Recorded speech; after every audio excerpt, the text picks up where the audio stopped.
Henri, Дари трьох царів або ж The Gift of the Magi. $1.87. That was all. All 60 cents of it was it pennies.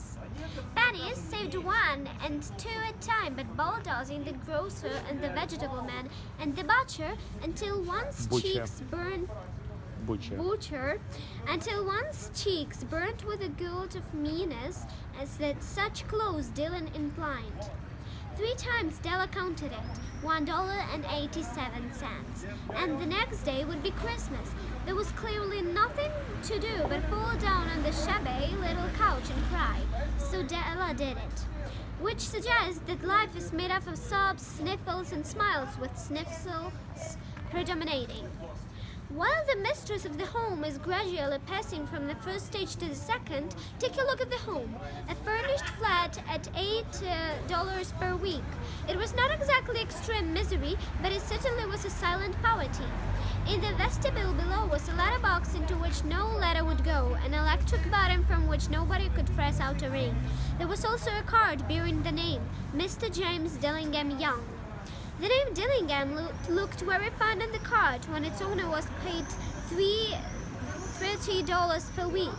Now, when the income was reduced to $20, they were thinking seriously of shortening it to a modest D.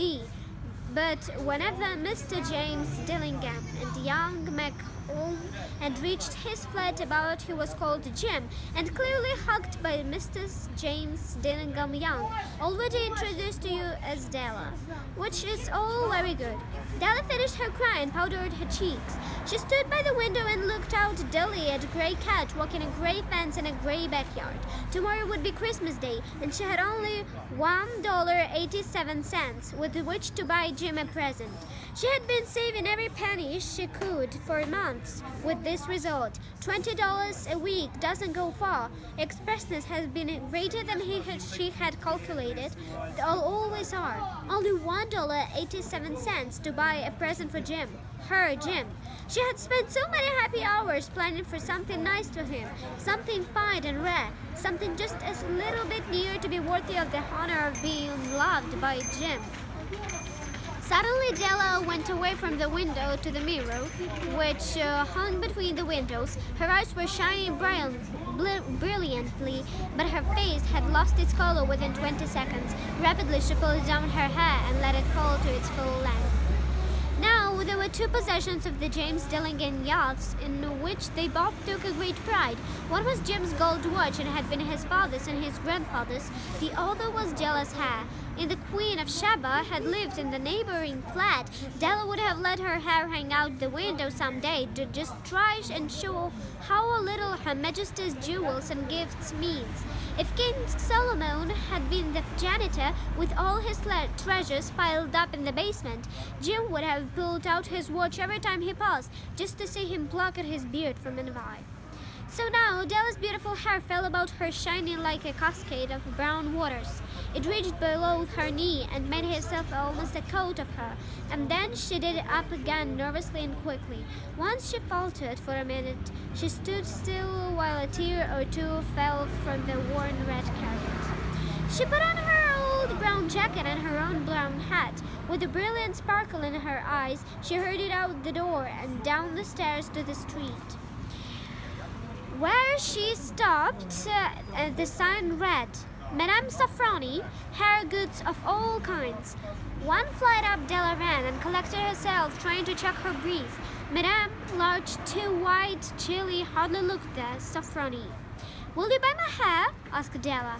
I buy hair, said Madame. Take off your hat and let's take a look at it. Down fell the brown cascade. $20, said Madame, lifting the mass with a persistent hand. Give it to me quick, said Della. Oh, and the next hour she flew on rosy wings, reaching the stores and for Jim's present. She found it last. It surely had been made for Jim and no one else. There was no other like it in any sorts of the stores, and she had turned all of them inside out. It was a platinum watch chain, simple and nice at its design, probably proclaiming its value by the material alone, and not by ornamentation, as all good things should do. It was even worthy of the watch, as soon as she saw it, she knew that it must be Jim's. It was like him. Its quietness and value, the description applied to both. $21 they took from her for it, and she hurried home with the 87 cents. With the chain on his watch, Jim might be probably anxious about the time in any company. Though the watch itself was grand, he sometimes was ashamed to look at it because of the old leather strap that he used in the place of a chain. When Della reached home, her excitement gave a little to common sense. She got out her curling irons and lighted the gas and went to work, repairing the damage made by generously added to love. Which is always a tremendous task, dear friends, a mammoth task. Within 40 minutes, her head was covered with tiny clothesline curls that made her look wonderfully like a mischievous schoolboy. She looked at her reflection in the mirror long, carefully and critically. If Jim doesn't kill me, she said to herself, before he takes a second look at me, he'll say I look like a Coney Island chorus girl.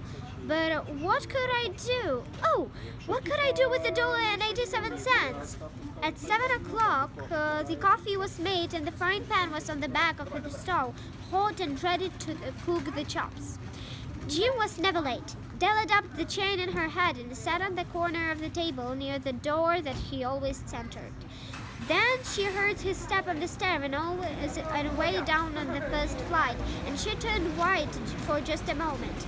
She had a habit for saying little silent prayer about the simplest everyday things, and now she whispered, "Please, God, make him think I am still pretty." The door opened and Jim stepped in and closed it. He looked thin and very serious. Poor fellow, he was only 22, and to be burdened with a family, he needed a new overcoat and he was without gloves.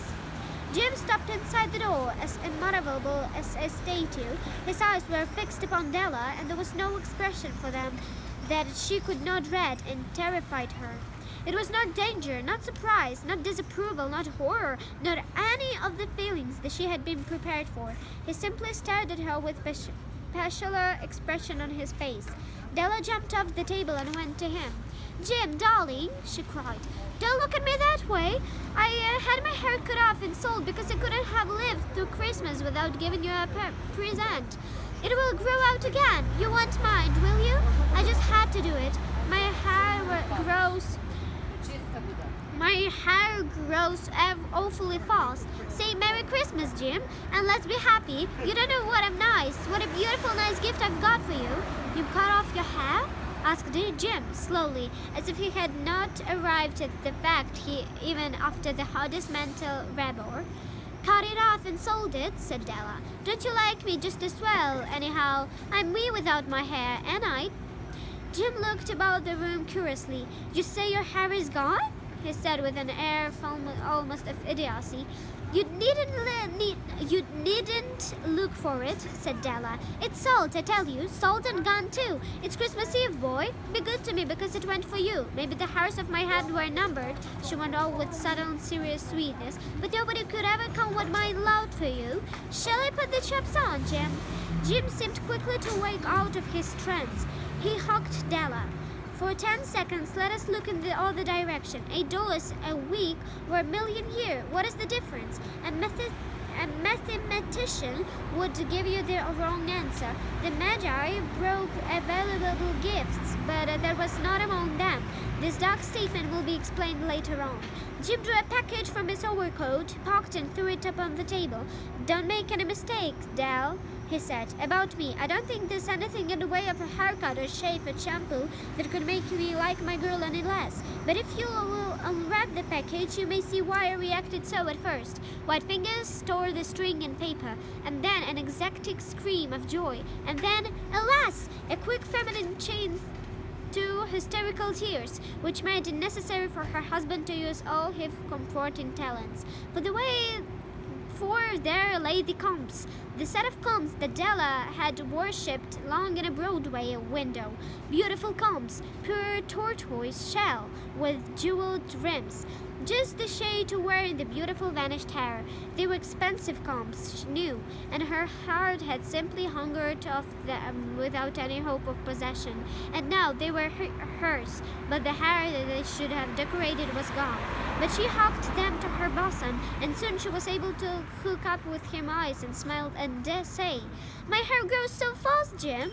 And then Della leaped up like a kitten and cried, "Oh, oh!"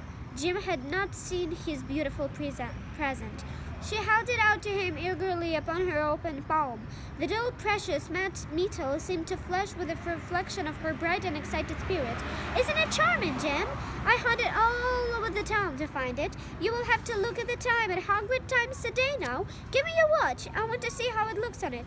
Instead of obeying, Jim fell down on the couch and put his hands under the back of his head and smiled. "Dell," said he, "let's put our Christmas presents away and keep them a while. They are too nice to use just as a present. I sold the watch to get the money to buy your comps, and now suppose you put the chops on." The Magi, as you know, were wise men, wonderfully wise men, who brought gifts to the babe in the manger.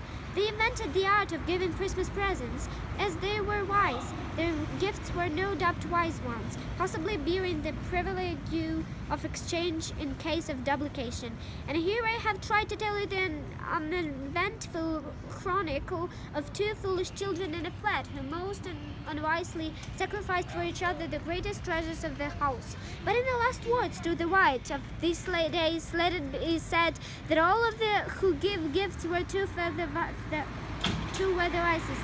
Of all who give and receive gifts such as they were wise, such as they are wisest. Everywhere they are wisest. They are the Magi.